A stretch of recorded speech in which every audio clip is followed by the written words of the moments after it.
আদালতের রায় ও নির্বাচন কমিশনের গেজেট প্রকাশের পরও ঢাকা দক্ষিণ সিটি কর্পোরেশনের মেয়র পদে বিএনপি নেতা প্রকৌশলী ইশরাক হোসেনের শপথ পড়ানো হয়নি। যারা একটি দলের প্রতিনিধির কাজ করেছে তাদের অবিলম্বে পদত্যাগ করতে হবে বলে মন্তব্য করেছেন বিএনপির আন্তর্জাতিক বিষয়ক কমিটির সদস্য ইঞ্জিনিয়ার ইশরাক হোসেন। নিজের ফেসবুক পেজে দেওয়া একটি স্ট্যাটাসে তিনি এই মন্তব্য করেন। ফেসবুক পোস্টে তিনি লেখেন, মেয়র ফেয়র কিছু না, অন্তর্বর্তী সরকারের কতিপয় ব্যক্তির অন্তরের ক্ষমতার লোভ ও এটি চিরস্থায়ী করার কুৎসিত সত্যতা বের করে আনাটাই ছিল মুখ্য উদ্দেশ্য।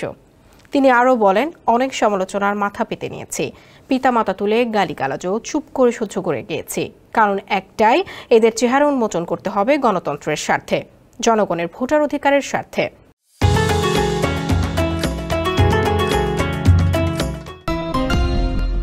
সর্বশক্তি দিয়ে এরা ঢাকায় বিএনপির মেয়র আটকানোর চেষ্টার মধ্য দিয়ে আগামী জাতীয় নির্বাচনে কি ভূমিকা পালন করবে তা ক্লিন কাট বুঝিয়ে দিল।